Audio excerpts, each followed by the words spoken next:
Q, this was your company, your idea, your concept, your project.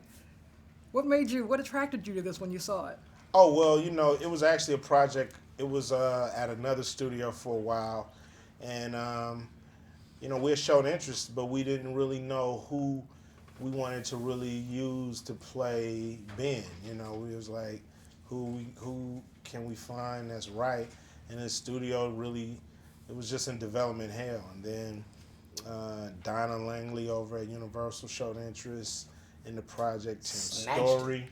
Tim Story, and Will Packer, and the pieces are starting to come together. And Tim and Will had a great relationship with Kevin, and now we have the perfect team to make this movie. And it came together at the right time, right place with the right people. Can't help but think, Kevin Hart. I can't imagine anyone else playing Ben. That's a good thing. I think that's Tell me what got you going. Well, like you said, the pieces of the puzzle. Once all the pieces of the puzzle fell in place, it was a no-brainer.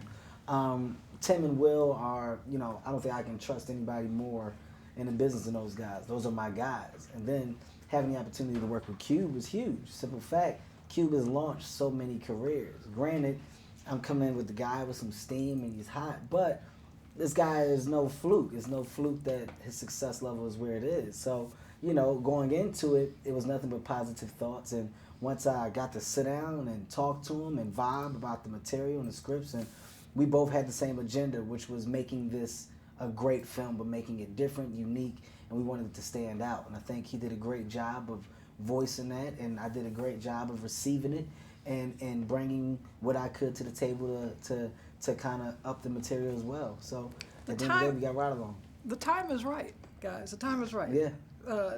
Did you know that? Did you feel it? And what are these other buddy action comedies that you guys really love down the?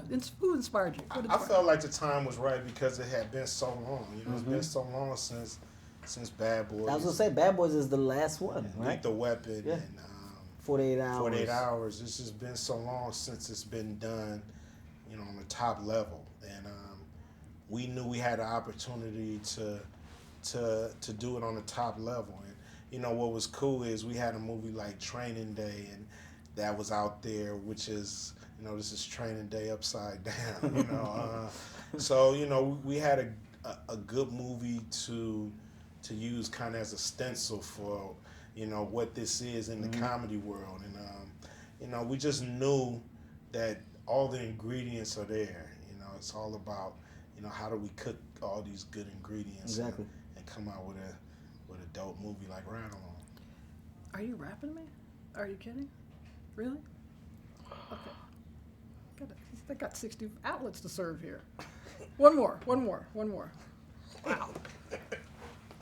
Okay, guys, talk to me a little bit about Ben. Tell me about James. James, tell me about Ben. Talking to you about James. James is probably one of the most stubborn individuals I've ever met. For the simple fact that James knows no wrong. James only knows right. Yeah, James knows no wrong. Believe that. I don't think that's fair. Is a little twerk. I don't think twerk is the wrong word. I think twerk that's charming. Caught in the virtual world. Virtual world is a real world. The reality of things is he's just not good enough for my sister. I think that's Ben the is reality. Great for your sister. Actually, your sister loves Ben. It's not a fluke that she loves him because he's a good guy. Maybe she's caught up in a virtual world. And my sister used to bring home puppies too. Okay. I had to break her from that. Yeah, well, puppies are soft. Cuddly.